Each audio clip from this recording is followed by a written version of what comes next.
ಓಂ ನಮಃ ಶಿವಾಯ್. ಭಾರತ್ ಮಾತಾ ಶಿವಶಕ್ತಿ ಅವತಾರ್ ಓಂ ಮಂಡಳಿ. ಮುರಳಿಯ ದಿನಾಂಕ 7/9/2025. ಶಿವ ತಂದೆಯ ಮಹಾವಾಕ್ಯ.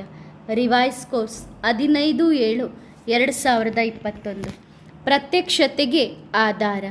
ತಮ್ಮ ಪ್ರೀತಿಯ ಸುಗಂಧದಿಂದ ತಂದೆಯನ್ನು ಆಕರ್ಷಿತ ಮಾಡುವಂತಹ ನನ್ನ ಬಾಬಾ ನನ್ನನ್ನು ಆಯ್ಕೆ ಮಾಡಿದ್ದಾರೆ ಎನ್ನುವ ಈ ನಶೆಯಲ್ಲಿ ಇರುವಂತಹ ಹಾಗೂ ತಂದೆಯನ್ನು ಪ್ರತ್ಯಕ್ಷ ಮಾಡುವಂತಹ ಬುದ್ಧಿವಂತ ಹಾಗೂ ಭಾಗ್ಯಶಾಲಿ ಮಕ್ಕಳ ಪ್ರತಿಯಾಗಿ ಪ್ರೀತಿಯ ಸಾಗರ ಶಿವ ತಂದೆ ಮಾತನಾಡುತ್ತಿದ್ದಾರೆ. ಒಳ್ಳೆಯದು. ಇಂದು ದೂರದಿಂದ ಪತಂಗ ಮಕ್ಕಳು ತಮ್ಮ ದೀಪರಾಜನೊಂದಿಗೆ ಮಿಲನ ಮಾಡಲು ಬಂದಿದ್ದಾರೆ. ಯಾಕೆ ಬಂದಿದ್ದಾರೆ? ಏಕೆಂದರೆ ಪ್ರತಿಯೊಂದು ಮಕ್ಕಳು ತಂದೆಯೊಂದಿಗೆ ಮನಸ್ಸಿನ ಪ್ರೀತಿಯನ್ನು ಇಟ್ಟಿದ್ದಾರೆ. ಯಾವಾಗ ಯಾರ ಜೊತೆಗಾದರೂ ಮನಸ್ಸಿನಿಂದ ಪ್ರೀತಿಯಾಗುತ್ತದೆ ಆಗ ಏನು ಹೇಳುತ್ತಾರೆ? ನನ್ನ ಮನಸ್ಸು ಅವರ ಜೊತೆಗೆ ಜೋಡಣೆಯಾಗಿದೆ. ಬುದ್ಧಿ ಹೋಗಿದೆ ಎಂದು ಹೇಳುವುದಿಲ್ಲ. ಏನು ಹೇಳುತ್ತಾರೆ? ನನ್ನ ಮನಸ್ಸು ಹೋಗಿದೆ. ಆದರೆ ಇಲ್ಲಿ ಯಾರ ಜೊತೆಗೆ ನಿಮ್ಮ ಮನಸ್ಸು ಜೋಡಣೆಯಾಗಿದೆ? ಯಾರ ಜೊತೆಗೆ ಜೋಡಣೆಯಾಗಿದೆ? ತಂದೆಯ ಜೊತೆಗೆ ನಮ್ಮ ಮನಸ್ಸು ಜೋಡಣೆಯಾಗಿದೆ. ಹಾಗೂ ತಂದೆಯ ಮನಸ್ಸು ಯಾರ ಜೊತೆಗೆ ಬಂದಿದೆ? ತಂದೆಯ ಮನಸ್ಸು ಸಹ ಮಕ್ಕಳ ಹತ್ತಿರ ಬಂದಿದೆ. ಮಕ್ಕಳು ಹೇಗಿದ್ದಾರೆ? ಬುದ್ಧಿವಂತರು. ಯಾಕೆ? ಏಕೆಂದರೆ ತಂದೆಯ ಪ್ರೀತಿಯ ಸುಗಂಧವನ್ನು ದೂರದಲ್ಲಿಯೇ ಕುಳಿತು ಪಡೆದುಕೊಳ್ಳುತ್ತಾರೆ. ಹಾಗೂ ಹೇಗೆ ತಂದೆಯ ಪ್ರೀತಿಯ ಸುಗಂಧ ಬರುತ್ತದೆ ಆಗ ಏನು ಮಾಡುತ್ತಾರೆ? ತಂದೆಯ ಪ್ರೀತಿಯ ಸುಗಂಧವನ್ನು ಹಿಡಿದುಕೊಂಡು ತಂದೆಯ ಹತ್ತಿರ ಓಡೋಡಿ ಬರುತ್ತಾರೆ. ಹೇಗೆ ನೋಡಿರಿ, ಜಗತ್ತಿನಲ್ಲಿ ಹೂವುಗಳು ಇರುತ್ತವೆ ತಾನೆ. ಯಾವ್ಯಾವ ಹೂವಿನ ಸುಗಂಧ ಯಾವ ಹೂವಿನ ಸುಗಂಧ 4 ಕಡೆಗೂ ಹರಡುತ್ತದೆ. ಆ ಹೂವಿನ ಕಡೆಗೆ ಮನಸ್ಸಿನ ಪ್ರೀತಿ ಹೋಗುತ್ತದೆ. ಅದರ ಸುಗಂಧವನ್ನು ದೂರದಿಂದಲೇ ಆಕರ್ಷಣೆ ಮಾಡಿಕೊಳ್ಳುತ್ತಾರೆ. ಇಂತಹ ಹೂವು ಇಲ್ಲಿ ನನ್ನ ಸುತ್ತಮುತ್ತ ಇಲ್ಲೇ ಎಲ್ಲೋ ಇದೆ ಎನ್ನುವ ರೀತಿಯಲ್ಲಿ. ಈ ರೀತಿ ತಂದೆಯೂ ಸಹ ಮಕ್ಕಳ ಸುಗಂಧವನ್ನು ಹುಡುಕುತ್ತಾರೆ. ಅದೇ ರೀತಿ ಮಕ್ಕಳೂ ಸಹ ತಂದೆಯ ಸುಗಂಧವನ್ನು ನೋಡಿ ಇಬ್ಬರು ಪರಸ್ಪರ ಒಬ್ಬರಿಗೊಬ್ಬರು ಹತ್ತಿರ ಬರುತ್ತೇವೆ. ತಂದೆ ಎಲ್ಲ ಮಕ್ಕಳೊಂದಿಗೆ ಒಬ್ಬೊಬ್ಬ ಮಕ್ಕಳೊಂದಿಗೂ ಸಹ ಮನಸ್ಸಿನ ಪ್ರೀತಿಯನ್ನು ಇಟ್ಟುಕೊಂಡಿದ್ದಾರೆ. ಯಾರಿಗೆ ತಂದೆಯ ಮೇಲೆ ಪ್ರೀತಿ ಇದೆ ಆ ಪ್ರೀತಿಯ ಸೂಕ್ಷ್ಮ ಎಳೆ ಎಲ್ಲ ಮಕ್ಕಳನ್ನು ಆಕರ್ಷಣೆ ಮಾಡಿಕೊಂಡು ತಂದೆಯ ಹತ್ತಿರ ಕರೆದುಕೊಂಡು ಬರುತ್ತದೆ. ಒಳ್ಳೆಯದು. ಎಲ್ಲರೂ ಖುಷಿಯಾಗಿದ್ದೀರಾ? ಪ್ರತಿಯೊಂದು ಗಳಿಗೆಯೂ ಈ ರೀತಿ ಯೋಚಿಸಿರಿ. ಎಲ್ಲವೂ ಚೆನ್ನಾಗಿಯೇ ಆಗುತ್ತಿದೆ, ಚೆನ್ನಾಗಿ ಆಗಿದೆ, ಚೆನ್ನಾಗಿ ಆಗುತ್ತದೆ ಹಾಗೂ ಮುಂದೆಯೂ ಸಹ ಬಹಳ ಚೆನ್ನಾಗಿ ಆಗುತ್ತದೆ. ತಂದೆಯ ಸತ್ಯ ಸ್ನೇಹಿ ಮಕ್ಕಳು ಎಂದೂ ಸುಸ್ತಾಗಲು ಸಾಧ್ಯವಿಲ್ಲ ಮತ್ತು ಎಂದು ಮಾಯೆಯೊಂದಿಗೆ ಸೋಲಲು ಸಾಧ್ಯವಿಲ್ಲ. ಎಂದೂ ತಮ್ಮ ಬಗ್ಗೆ ಈ ರೀತಿ ಯೋಚನೆ ಮಾಡಬೇಡಿರಿ. ಬಾಬಾ ನನ್ನಲ್ಲಿ ಅಂತಹ ಯಾವ ವಿಶೇಷತೆ ಇತ್ತು? ನೀವು ನನ್ನನ್ನು ಆಯ್ಕೆ ಮಾಡಿದ್ದೀರಿ. ಯಾವ ವಿಶೇಷತೆ ಇತ್ತು ಎಂದು ಯೋಚನೆ ಮಾಡಬೇಡಿರಿ. ಸದಾ ಈ ರೀತಿ ಯೋಚಿಸಬೇಕು, ನಾನು ಭಾಗ್ಯಶಾಲಿಯಾಗಿದ್ದೇನೆ. ಈ ಸಂಸಾರದಲ್ಲಿ ನನ್ನ ಬಾಬಾ ನನ್ನನ್ನು ಆಯ್ಕೆ ಮಾಡಿದ್ದಾರೆ ಅಂದ ಮೇಲೆ ನಾನು ಭಾಗ್ಯಶಾಲಿ. ಎಲ್ಲ ಮಕ್ಕಳು ಸದಾ ಖುಷಿಯಾಗಿರಬೇಕು, ಕುಣಿಯುತ್ತಿರಬೇಕು, ಮನಸ್ಸಿನಲ್ಲಿ ಮಿಲನದ ಹಾಡನ್ನು ಆಡುತ್ತಿರಬೇಕು. ಏಕೆಂದರೆ ನಿಮ್ಮ ಹಿಂದೆ ಡೋಲು ನಗಾರೆಯನ್ನು ಬಾರಿಸಿಕೊಂಡು ಬರುವವರು ಬರುತ್ತಾ ಇದ್ದಾರೆ. ಪ್ರತಿಯೊಬ್ಬರ ಬಾಯಿಂದ ಇದೇ ಶಬ್ದ ಬರಬೇಕು, ನನ್ನ ಬಾಬಾ ಬಂದಿದ್ದಾರೆ, ನನ್ನ ಬಾಬಾ ಬಂದಿದ್ದಾರೆ, ನನ್ನ ಮನಸ್ಸಿನಲ್ಲಿ ಬಂದಿದ್ದಾರೆ, ನನ್ನ ಜೊತೆಗಿದ್ದಾರೆ. ಯಾವಾಗ ಒಬ್ಬ ತಂದೆಯ ಜೊತೆಗೆ ನೀವು ಮಕ್ಕಳ ಗುಂಪು ಸೇರಿ ಹೊರಗಡೆ ಬರುತ್ತೀರಿ ಆಗ ನೋಡಿರಿ ಪ್ರತ್ಯಕ್ಷತೆ ಭಾರತದಲ್ಲಿ ಆಗುತ್ತದೆ. ಭಾರತದಲ್ಲಿಯೇ ಭಗವಂತ ಬಂದಿದ್ದಾರೆ ಎನ್ನುವಂತಹ ಪ್ರತ್ಯಕ್ಷತೆ ನಿಮ್ಮನ್ನು ನೋಡಿ ಆಗುತ್ತದೆ. ಈಗ ನಿಮ್ಮನ್ನು ನೀವು ಅಷ್ಟೊಂದು ರೆಡಿ ಮಾಡಿಕೊಂಡಿದ್ದೀರಾ? ನೀವು ಎವರ್ ರೆಡಿ ಆಗಿದ್ದೀರಾ? ಸದಾ ಜಿ ಬಾಬಾ, ಈ ರೀತಿ ರೆಡಿಯಾಗಿದ್ದೀರಾ? ಎಲ್ಲರೂ ಖುಷಿಯಿಂದ ಇದ್ದೀರಾ? ಸದಾ ಖುಷಿಯಾಗಿರಬೇಕು. ಸದಾ ಮನಸ್ಸಿನಲ್ಲಿ ಖುಷಿಯ ಗೀತೆಯನ್ನು ಹಾಡುತ್ತಿರಬೇಕು, ಸರಿ ತಾನೆ? ಹಾಗೂ ಬ್ರಹ್ಮ ತಂದೆಯ ಸಮಾನ ಆಗಬೇಕು. ಏಕೆಂದರೆ ಈ ಸೃಷ್ಟಿಯಲ್ಲಿ ಈ ಒಂದು ಆತ್ಮನ ಸಮಾನ ಆಗಬೇಕು. ಯಾರ ಸಮಾನ ಆಗಬೇಕು? ಏಕೆಂದರೆ ರಾಜಧಾನಿಯಲ್ಲೂ ಹೋಗಬೇಕು ತಾನೆ. ಯಾರ ಸಮಾನ ಆಗಬೇಕು? ಬ್ರಹ್ಮ ತಂದೆಯ ಸಮಾನ ಆಗಬೇಕು. ಒಳ್ಳೆಯದು ಮಕ್ಕಳೇ. ತಂದೆ ಸದಾ ಜೊತೆಗಿದ್ದಾರೆ, ಜೊತೆಗಿದ್ದರೂ ಹಾಗೆ ಜೊತೆಗೆ ಇರುತ್ತಾರೆ. ತಂದೆ ಎಲ್ಲ ಮಕ್ಕಳನ್ನು ತನ್ನ ಮಕ್ಕಳನ್ನಾಗಿ ಮಾಡಿಕೊಂಡಿದ್ದಾರೆ. ತಂದೆ ಎಲ್ಲರಿಗೂ ಜನ್ಮ ಜನ್ಮಾಂತರಕ್ಕೋಸ್ಕರ ತನ್ನ ಮಕ್ಕಳನ್ನಾಗಿ ಮಾಡಿಕೊಂಡಿದ್ದಾರೆ, ಸರಿ ತಾನೆ? ಖುಷಿಯಾಗಿದ್ದೀರಾ? ಪ್ರತಿಯೊಂದು ಮಕ್ಕಳು ಸಮರ್ಪಣೆಯಾಗಿದ್ದೀರಿ. ಏನಾಗಿದ್ದೀರಿ? ಸಮರ್ಪಣೆಯಾಗಿದ್ದೀರಿ. ಒಳ್ಳೆಯದು ಸಹೋದರರೇ. ಟೋಲಿಯನ್ನು ತಿನ್ನಿಸಿರಿ. ಸಮರ್ಪಣೆಯಾಗಿದ್ದಾರಲ್ಲವೇ? ಟೋಲಿಯನ್ನು ತಿನ್ನಿಸಿರಿ. ಹಾಗಂತ ಈ ರೀತಿ ಯೋಚನೆ ಮಾಡಬೇಡಿರಿ ಕೇವಲ ಅಕ್ಕಂದಿರೇ ಸಮರ್ಪಣೆಯಾಗುತ್ತಾರೆ ಎಂದು. ತಾವೆಲ್ಲರೂ ಆತ್ಮದ ರೂಪದಲ್ಲಿ ಏನಾಗಿದ್ದೀರಿ? ಆತ್ಮದ ರೂಪದಲ್ಲಿ ತಾವೆಲ್ಲರೂ ಸತ್ಯ ಸತ್ಯ ಪಾರ್ವತಿಯರಾಗಿದ್ದೀರಿ. ಈ ಶರೀರ ಇವತ್ತು ಹೇಗಿದೆ, ನಾಳೆ ಹೇಗೆ ಸಿಗುತ್ತದೆ? ಇಂದು ನಾರಾಯಣ ಆಗಿರಬಹುದು, ನಾಳೆ ಲಕ್ಷ್ಮಿಯ ಶರೀರ ಸಿಗಬಹುದು, ಸರಿ ತಾನೆ? ಒಳ್ಳೆಯದು ಮಕ್ಕಳೇ. ಮತ್ತೆ ಸಿಗುತ್ತೇನೆ. ತಂದೆಗೆ ಮಕ್ಕಳು ಲವ್ ಯು ಬಾಬಾ, ಬಾಬಾ ನಾವು ನಿಮ್ಮನ್ನು ಬಹಳ ಪ್ರೀತಿಸುತ್ತೇವೆ ಎಂದು ಹೇಳುತ್ತಾರೆ. ನಾವೆಲ್ಲರೂ ನಿಮ್ಮನ್ನು ಪ್ರೀತಿಸುತ್ತೇವೆ ಎಂದು ಹೇಳುತ್ತಿದ್ದಾರೆ. ತಾವೆಲ್ಲರನ್ನೂ ಸಹ ತಂದೆಯು ಪ್ರೀತಿಸುತ್ತಾರೆ. ಒಳ್ಳೆಯದು ಮಕ್ಕಳೇ. ಇನ್ನೊಂದು ಮುರುಳಿಯ ದಿನಾಂಕ 7/9/2025. ಶಿವ ತಂದೆಯ ಮಹಾವಾಕ್ಯ. Revise course 23/7/2021. ಈಗ ಹೊಸದಾಗಿ ಬರುವಂತಹ ಮಕ್ಕಳ ಮಿಲನ ಆಗುತ್ತಿದೆ ಹಾಗೂ ಹಳೆ ಮಕ್ಕಳಿಗೆ ಪರೀಕ್ಷೆ ನಡೆಯುತ್ತಿದೆ. ತಾವು ಸ್ನೇಹಿ ಹಾಗೂ ಸಿಕ್ಕಿಲ್ಲದೆ ಮಕ್ಕಳೊಂದಿಗೆ ಮಿಲನ ಮಾಡುವುದಕ್ಕೋಸ್ಕರ ಭಕ್ತರು ತಮ್ಮ ಭಕ್ತಿಯ ಫಲವನ್ನು ಪಡೆಯುವಂತಹ ಹಾಗೂ ಜ್ಞಾನಿ ಮಕ್ಕಳಿಗೆ ಪರೀಕ್ಷೆಯನ್ನು ತೆಗೆದುಕೊಳ್ಳುವಂತಹ ಪರಮ ಶಿಕ್ಷಕ ಶಿವ ತಂದೆ ಮಾತನಾಡುತ್ತಿದ್ದಾರೆ. ಒಳ್ಳೆಯದು. ಇಂದು ಬಾಪ್ತಾದ ತನ್ನ ಅತಿ ಪ್ರೀತಿಯ ಸತ್ಯ ಸ್ನೇಹಿ ಮಕ್ಕಳೊಂದಿಗೆ ಮಿಲನ ಮಾಡುವುದಕ್ಕಾಗಿ ಬಂದಿದ್ದಾರೆ. ಇಂದಿನ ದಿನ ಮಕ್ಕಳಿಗೋಸ್ಕರ ವಿಶೇಷವಾಗಿ ಯಾವ ದಿನ ಆಗಿದೆ? ಭಾಗ್ಯಶಾಲಿ ದಿನ ಆಗಿದೆ. ಇಂದು ತಂದೆ ತನ್ನ ಅತಿ ಪ್ರೀತಿಯ ಮಕ್ಕಳೊಂದಿಗೆ ಮಿಲನ ಮಾಡಲು ಬಂದಿದ್ದಾರೆ. ಈಗ ಪ್ರತಿಯೊಂದು ದಿಕ್ಕಿನಿಂದ ಈ ಶಬ್ದ ಬರಬೇಕು, ನನ್ನ ಬಾಬಾ ಬಂದಿದ್ದಾರೆ. ಸಮಯ ಪರಿವರ್ತನೆಯಾಗಿದೆ. ಆದರೆ ಮಧುಬನದಲ್ಲಿ ಇರುವಂತಹ ತಂದೆ ಹೇಗೆ ಪರಿವರ್ತನೆಯಾಗಲು ಸಾಧ್ಯ? ಯಾವ ಮಕ್ಕಳು ಮನೆಯಲ್ಲಿ ಕುಳಿತುಕೊಂಡು ಎಲ್ಲೆಲ್ಲೋ ಯಾವುದೋ ಮೂಲೆಯಲ್ಲಿ ಕುಳಿತುಕೊಂಡು ತಂದೆಯನ್ನು ಬಹಳ ಪ್ರೀತಿಯಿಂದ ನೆನಪು ಮಾಡುತ್ತಾ ಇದ್ದೀರಿ, ಬಹಳ ಮನಸ್ಸಿನಿಂದ ತಂದೆಯನ್ನು ಕೂಗಿ ಕರೆಯುತ್ತಾ ಇದ್ದೀರಿ.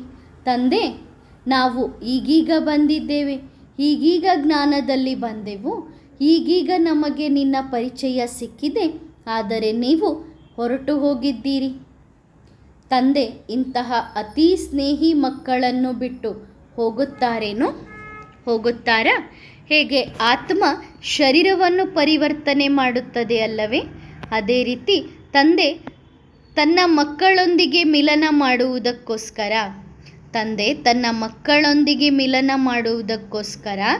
ಶರೀರವನ್ನು ಪರಿವರ್ತನೆ ಚೇಂಜ್ ಮಾಡಲು ಸಾಧ್ಯವಿಲ್ಲವೇನೋ? ಯಾವ ಮಾತಿನ ಭಯ ಇದೆ? ಮಕ್ಕಳಿಗೆ ಗೊತ್ತಿದೆ ತಂದೆ ಬಂದಿದ್ದಾರೆ ಎಂದು. ತಂದೆ ಎನ್ನುವುದು ನೀವು ಮಕ್ಕಳಿಗೆ ಗೊತ್ತಿದೆ, ಜ್ಞಾನವೂ ಸಹ ಇದೆ. ಆದರೆ ಯಾವ ಮೂಲೆಯಲ್ಲಿ ಏನಿದೆ? ಭಯ ಇದೆ. ತಂದೆಯ ಮೇಲೆ ಎಷ್ಟೊಂದು ಪ್ರೀತಿ ಇದೆ. ಜಗತ್ತಿನ ಲೋಕ ಮರ್ಯಾದೆಯ ಯಾವ ಚಿಂತೆಯೂ ಇಲ್ಲ. ತಂದೆಗೋಸ್ಕರ ಮಕ್ಕಳು ಎಲ್ಲಿ ಬೇಕಾದರೂ ಪ್ರತ್ಯಕ್ಷವಾಗಲು ಸಾಧ್ಯವಿದೆ. ತಂದೆಗೆ ಮಕ್ಕಳ ಮೇಲೆ ಎಷ್ಟೊಂದು ಪ್ರೀತಿ ಇದೆ, ಎಷ್ಟೊಂದು ಪ್ರೀತಿ ಇದೆ. ತಂದೆಯೂ ಸಹ ತನ್ನ ಮಕ್ಕಳೊಂದಿಗೆ ಮಿಲನ ಮಾಡುವುದಕ್ಕೋಸ್ಕರ ಆ ಮಕ್ಕಳು ಯಾವುದೇ ಕಾಡಿನಲ್ಲಿ ಕುಳಿತು ತಪಸ್ಸನ್ನೇ ಮಾಡುತ್ತಿರಲಿ, ಆ ಮಕ್ಕಳೊಂದಿಗೆ ಮಿಲನ ಮಾಡುವುದಕ್ಕೋಸ್ಕರ ತಂದೆ ಅಲ್ಲಿಗೆ ತಲುಪುತ್ತಾರೆ. ಇಂದಿನ ಸಭೆ ಬಹಳ ದೊಡ್ಡ ಸಭೆಯಾಗಿದೆ. ಯಾಕೆ? ಏಕೆಂದರೆ ಬಹಳ ದೊಡ್ಡ ಸಭೆ ಇದೆ. ಏಕೆಂದರೆ ತಂದೆ ಒಂದೊಂದು ಅಮೂಲ್ಯವಾದಂಥ ವಜ್ರ, ಬೆಲೆ ಬಾಳುವಂತಹ ವಜ್ರ ಇಲ್ಲಿ ಇದ್ದಾರೆ. ತಂದೆಗೋಸ್ಕರ ಇದು ಎಷ್ಟೊಂದು ದೊಡ್ಡ ಸಭೆಯಾಗಿದೆ. ಮಧುಬನದ ಸಭೆಯಲ್ಲಿರುವಂತಹ ಮಕ್ಕಳು ಯೋಚನೆ ಮಾಡುತ್ತಾರೆ, ಬಾಬಾ ಇಷ್ಟು ದೊಡ್ಡ ಸಭೆಯನ್ನು ಬಿಟ್ಟು ಆ ಮಕ್ಕಳ ಮಧ್ಯದಲ್ಲಿ ಯಾಕೆ ಬರುತ್ತಾರೆ? ಯಾಕೆ ಬರುತ್ತಾರೆ? ಏಕೆಂದರೆ ಅಷ್ಟು ದೊಡ್ಡ ಸಭೆಯಲ್ಲಿ ಕೆಲವು ಮಕ್ಕಳು ಇರಲಿಲ್ಲ. ತಾವು ಮಕ್ಕಳ ಮಧ್ಯದಲ್ಲಿ ಅಷ್ಟು ದೊಡ್ಡ ಸಭೆಯಲ್ಲಿ ನೀವು ಮಕ್ಕಳು ಇರಲಿಲ್ಲ. ನೀವು ಮಕ್ಕಳೊಂದಿಗೆ ಮಿಲನ ಮಾಡುವುದಕ್ಕೋಸ್ಕರ ಬಂದಿದ್ದೇನೆ. ಯಾರು ಇದ್ದರೋ, ಮೊದಲು ಯಾರು ಆ ಸಭೆಯಲ್ಲೂ ಇದ್ದರೋ ಆ ಮಕ್ಕಳ ಪರೀಕ್ಷೆಯನ್ನು ತೆಗೆದುಕೊಳ್ಳಲು ಬಂದಿದ್ದಾರೆ. ಯಾರು ಇದ್ದರೋ ಅವರ ಪರೀಕ್ಷೆ ಹೇಗೆ ಆಗುತ್ತದೆ? ತಂದೆಯೊಂದಿಗೆ ಸತ್ಯ ಪ್ರೀತಿ ಇದೆಯೋ ಇಲ್ಲವೋ ಎನ್ನುವುದನ್ನು ತಂದೆ ನೋಡುತ್ತಾರೆ. ತಂದೆ ಎಲ್ಲಿಯಾದರೂ ಯಾವುದೇ ಮೂಲೆಯಲ್ಲಾದರೂ ಕುಳಿತು ತನ್ನ ಸಿಕ್ಕಿಲ್ಲದೆ ಮಕ್ಕಳಿಗೆ ಧ್ವನಿಯನ್ನು ಕೊಡುತ್ತಾರೆ, ಕೂಗು ಹಾಕುತ್ತಾರೆ. ಮತ್ತು ಆ ತಂದೆಯ ಧ್ವನಿಯನ್ನು ಕೇಳಿ ಮಕ್ಕಳು ತಂದೆಯ ಹತ್ತಿರ ಓಡೋಡಿ ಬರಬೇಕಾಗುತ್ತದೆ. ಈ ಸಭೆಯಲ್ಲಿ ಕುಳಿತಿರುವಂಥ ಮಕ್ಕಳಿಗೂ ಸಹ ಇದು ಪರೀಕ್ಷೆಯಾಗಿದೆ. ಯಾರು ಈ ಸಭೆಯಲ್ಲಿ ಕುಳಿತಿಲ್ಲ ಅವರು ಮಿಲನ ಮಾಡುವುದಕ್ಕೋಸ್ಕರ ತಂದೆಯ ಹತ್ತಿರ ಬಂದು ತಲುಪುತ್ತಿದ್ದೀರಿ. ಬರುವಂತಹ ಸಮಯದಲ್ಲಿ ಹಾಗೂ ಭಕ್ತಿ ಮಾರ್ಗದಲ್ಲಿ ಯಾವ ಗಾಯನ ಇದೆ? ಗಾಯನ ಏನಿದೆ? ನನ್ನ ಬಾಬಾ ನನ್ನ ಊರಿನಲ್ಲಿ, ನನ್ನ ಹಳ್ಳಿಯಲ್ಲಿ, ನನ್ನ ಮನೆಗೆ ಬಂದು ತಲುಪಿದ್ದಾರೆ. ನನ್ನ ಮನೆಯಲ್ಲಿ ನನ್ನ ತಂದೆ ಇದ್ದಾರೆ. ಇದೇ ಗಾಯನ ಇದೆಯಲ್ಲವೇ? ತಂದೆಯ ದೃಷ್ಟಿ ತಾವು ಮಕ್ಕಳ ಮೇಲೆ ಬೀಳುತ್ತದೆ. ಅಂದರೆ ಅರ್ಥ, ತಾವು ಮಕ್ಕಳು ಮನೆಯಲ್ಲಿಯೇ ಕುಳಿತಿದ್ದರೂ ತಂದೆಯ ದೃಷ್ಟಿ ನೀವು ಮಕ್ಕಳ ಮೇಲೆ ಬೀಳುತ್ತದೆ. ತಂದೆಯ ದೃಷ್ಟಿ ಭೂಮಿಯ ಮೇಲೆ ಬಿದ್ದಿದೆ. ಅಂದರೆ ಅರ್ಥ, ತಂದೆ ನಿಮ್ಮ ಮನೆಯಲ್ಲಿ ಬಂದಿದ್ದಾರೆ. ಅದಕ್ಕೆ ಗಾಯನವೂ ಸಹ ಇದೆಯಲ್ಲವೇ? ನನ್ನ ಬಾಬಾ ಬಂದಿದ್ದಾರೆ, ನನ್ನ ಮನಸ್ಸಿನಲ್ಲಿ ಬಂದಿದ್ದಾರೆ, ನನ್ನ ಓಣಿಯಲ್ಲಿ, ನನ್ನ ಊರಿನಲ್ಲಿ ನನ್ನ ಬಾಬಾ ಬಂದಿದ್ದಾರೆ. ನನ್ನ ಬಾಬಾ ಸಂಪೂರ್ಣ ಭಾರತದಲ್ಲಿಯೇ ಬಂದಿದ್ದಾರೆ. ಈಗ ಭಕ್ತ ಮಕ್ಕಳು ಸಹ ತಂದೆಯ ಸಮ್ಮುಖದಲ್ಲಿ ಕುಳಿತಿದ್ದಾರೆ. ಯಾರು ತಂದೆಯನ್ನು ಜನ್ಮ ಜನ್ಮಾಂತರದಿಂದ ಕೂಗಿ ಕರೆಯುತ್ತಾ ಬಂದಿದ್ದಾರೆ, ಯಾರನ್ನು ಹುಡುಕುತ್ತಾ ಬಂದಿದ್ದೇವೆ, ಆ ತಂದೆ ಇಂದು ಬಂದಿದ್ದಾರೆ. ಈಗ ಭಕ್ತ ಮಕ್ಕಳು ಸಹ ತಂದೆಯ ಸಮ್ಮುಖದಲ್ಲಿ ಕುಳಿತಿದ್ದ ಯಾವ ತಂದೆಯನ್ನು ಜನ್ಮ ಜನ್ಮಾಂತರದಿಂದ ಕೂಗಿ ಕರೆಯುತ್ತಾ ಬಂದಿದ್ದೀರಿ, ಯಾರನ್ನು ಹುಡುಕಾಡಿದ್ದೀರಿ, ಆ ತಂದೆ ಬಂದಿದ್ದಾರೆ. ಆದರೆ ನೀವು ಮಕ್ಕಳು ಭಾಗ್ಯಶಾಲಿಗಳು, ತಂದೆಯ ಹತ್ತಿರ ತಲುಪಿದ್ದೀರಿ. ನೀವು ಮಕ್ಕಳಿಗೆ ಸಾಕ್ಷಾತ್ಕಾರ ಆಗುತ್ತದೆ. ನಂತರದಲ್ಲಿ ನೀವು ಮಕ್ಕಳಿಗೆ ಸಾಕ್ಷಾತ್ಕಾರದಲ್ಲಿ ಕಾಣಿಸುತ್ತದೆ, ನಾನು ನನ್ನ ತಂದೆಯೊಂದಿಗೆ ಮಿಲನ ಮಾಡಿದ್ದೇನೆ ಎಂದು, ನನಗೆ ನನ್ನ ತಂದೆಯ ಪ್ರಾಪ್ತಿ ಆಗಿದೆ ಎನ್ನುವ ಸಾಕ್ಷಾತ್ಕಾರ ನಿಮಗೆ ಆಗುತ್ತದೆ. ಸಾಕ್ಷಾತ್ಕಾರದ ಸಮಯದಲ್ಲಿ ನಿಮಗೆ ಯಾವ ಪಶ್ಚಾತ್ತಾಪವೂ ಇರುವುದಿಲ್ಲ, ಯಾವ ಕಂಪ್ಲೇಂಟ್ಗಳು ಇರುವುದಿಲ್ಲ, ಯಾವ ದೂರುಗಳು ಇರುವುದಿಲ್ಲ. ಏಕೆಂದರೆ ತಾವು ಮಕ್ಕಳೊಂದಿಗೆ ತಂದೆ ಸಮ್ಮುಖದಲ್ಲಿ ಮಿಲನ ಮಾಡಿದ್ದಾರೆ. ಬರುವಂತಹ ಸಮಯದಲ್ಲಿ ಕೇವಲ 1 ಸೆಕೆಂಡಿನ ದೃಷ್ಟಿ ಇರುತ್ತದೆ. ಆ 1 ಸೆಕೆಂಡಿನ ದೃಷ್ಟಿಯೇ ಮಕ್ಕಳನ್ನು ಸಂತುಷ್ಟರನ್ನಾಗಿ ಮಾಡುತ್ತದೆ. ಆದ್ದರಿಂದ ತಮ್ಮ ಭಾಗ್ಯದ ಬಗ್ಗೆ ಖುಷಿಯನ್ನು ಆಚರಿಸಿರಿ. ಗಾಯನವೂ ಸಹ ಇದೆಯಲ್ಲವೇ? ಯಾವಾಗ ಭಗವಂತ ಜಗತ್ತಿಗೆ ಬರುತ್ತಾರೆ, ಸಾಧಾರಣ ವೇಷದಲ್ಲಿ ಭಗವಂತ ಬರುತ್ತಾರೆ ಮತ್ತು ಆ ಭಗವಂತನನ್ನು ಕೆಲವರಲ್ಲಿ ಕೆಲವರು, ಕೋಟಿಯಲ್ಲಿ ಕೆಲವರು ಗುರುತಿಸುತ್ತಾರೆ. ಇಂದು ಅದೇ ಸಮಯ ಆಗಿದೆ, ಅದೇ ಗಳಿಗೆಯಾಗಿದೆ. ಒಬ್ಬ ತಂದೆ ತನ್ನ ಮಕ್ಕಳೊಂದಿಗೆ ಮಿಲನ ಮಾಡುವುದಕ್ಕೋಸ್ಕರ ಬಂದಿದ್ದಾರೆ. ನಮ್ಮ ತಂದೆ ಬಂದಿದ್ದಾರೆ, ಆತ್ಮದ ತಂದೆ ಬಂದಿದ್ದಾರೆ. ಇಷ್ಟು ಸಮಯದಿಂದ ಯಾರು ಅಲೆದಾಡುತ್ತಿದ್ದರು, ತಂದೆಯಿಂದ ಅಗಲಿ ದೂರ ಹೋಗಿದ್ದರು, ಅವರು ತಂದೆಯ ಹತ್ತಿರ ಬರುವುದಕ್ಕೆ ಸಮಯ ಹಿಡಿಯುತ್ತದೆ ತಾನೇ. ಆದರೆ ಅಷ್ಟು ಸಮಯವೂ ಸಹ ತೆಗೆದುಕೊಳ್ಳುವಂತಿಲ್ಲ. ಬಹಳಷ್ಟು ಸಮಯ ಹುಡುಕಾಡ್ತಾನೆ ಇರ್ತೀವಿ ಅನ್ನೋ ರೀತಿಯಲ್ಲಿ ಸಮಯ ತೆಗೆದುಕೊಳ್ಳುವಂಥದ್ದಲ್ಲ. ನೀವೀಗ ಸರಿ ತಪ್ಪುಗಳನ್ನು ಯೋಚಿಸಿ ಸ್ವಲ್ಪ ಸಮಯವನ್ನು ತೆಗೆದುಕೊಳ್ಳ್ರಿ, ಸರಿ ತಾನೆ. ಸದಾ ಖುಷಿಯಲ್ಲಿ ಕುಣಿತಾ ಇರ್ರಿ, ಖುಷಿಯಲ್ಲಿ ಹಾಡಾಡ್ತಾ ಇರ್ರಿ, ಸದಾ ಖುಷಿಯಾಗಿರ್ರಿ, ಸಂತುಷ್ಟವಾಗಿರ್ರಿ. ತಂದೆ ಸಿಕ್ಕಿದ್ದಾರೆ ಅಂದ ಮೇಲೆ ಎಲ್ಲವೂ ಸಿಕ್ಕಿದೆ ತಾನೇ. ಯಾರ ಹತ್ತಿರ ಯಾವುದು ಇರುವುದಿಲ್ಲ ಅವರು ಹೇಗೆ ಹುಡುಕುತ್ತಾರೆ? ಆದರೆ ತಾವು ಮಕ್ಕಳಿಗೆ ತಂದೆ ಸಿಕ್ಕಿದ್ದಾರೆ ಅಂದ ಮೇಲೆ ನಿಮಗೆ ಖುಷಿ ಇದೆ ತಾನೆ, ಸಂತುಷ್ಟತೆ ಆಗಬೇಕು ತಾನೆ. ಇಂದು ನಾನು ನನ್ನ ತಂದೆಯನ್ನು ಸಮ್ಮುಖದಲ್ಲಿ ನೋಡುತ್ತಿದ್ದೇನೆ, ಸಮ್ಮುಖದಲ್ಲಿ ಮಿಲನ ಮಾಡುತ್ತಿದ್ದೇನೆ. ಹಾಗೂ ಮಕ್ಕಳು ಹೇಗೆ ಅಲೆದಾಡುತ್ತಿದ್ದಾರೆ, ಹುಡುಕುತ್ತಿದ್ದಾರೆ ತಾನೆ. ತಾವು ಮಕ್ಕಳು ಭಾಗ್ಯಶಾಲಿಗಳಾಗಿದ್ದೀರಿ. ಒಳ್ಳೆಯದು, ಮತ್ತೆ ಸಿಗುತ್ತೇನೆ. ವರದಾನ ನಂಬರ್ 1, ಶಿಕ್ಷಕರಾಗಿರಿ. ತಾವು ಮಕ್ಕಳು ತಂದೆಯ ಸಿಂಹಾಸನಾಧಿಕಾರಿಗಳಾಗಿದ್ದೀರಿ, ಗುರುಭಾಯಿ ಆಗಿದ್ದೀರಿ, ಗುರುವಿನ ಸಹೋದರ ಆಗಿದ್ದೀರಿ. ತಾವು ಮಾಸ್ಟರ್ ಶಿಕ್ಷಕ. ಮಕ್ಕಳಿಗೆ ವಿಶೇಷವಾಗಿ 2 ಮಾತುಗಳ ಕಡೆಗೆ ಗಮನ ಕೊಡುವುದು ಬಹಳ ಅವಶ್ಯಕತೆ ಇದೆ. ಒಂದು, ತಂದೆಯ ಜೊತೆ ಹಾಗೂ ತಮ್ಮ ದೈವಿ ಪರಿವಾರದ ಜೊತೆಗೆ ಮರ್ಯಾದಾಪೂರ್ವಕವಾಗಿ ಸಂಬಂಧ ಇರಬೇಕು. ಹಾಗೂ ಇನ್ನೊಂದು, ಇಡೀ ದಿನದಲ್ಲಿ ಯಾವುದೇ ಸಂಕಲ್ಪ ಹಾಗೂ ಯಾವುದೇ ಕರ್ಮವನ್ನು ಮಾಡುತ್ತೀರಿ ಅದಕ್ಕೆ ಪ್ರತಿಯೊಂದು ಸಮಯದಲ್ಲೂ ಕರೆಕ್ಷನ್ ಮಾಡಿಕೊಳ್ಳುವ ಅಭ್ಯಾಸ ಇಟ್ಟುಕೊಳ್ಳಬೇಕು. ಯಥಾರ್ಥ ಕನೆಕ್ಷನ್ ಹಾಗೂ ಇನ್ನೊಂದು ಕರೆಕ್ಷನ್ ಮಾಡಿಕೊಳ್ಳೋದ್ರ ಕಡೆಗೆ ಗಮನ ಕೊಡಬೇಕು. ಒಂದು ವೇಳೆ ನಂಬರ್ 1 ಟೀಚರ್ ಆಗಬೇಕು ಎಂದಾದರೆ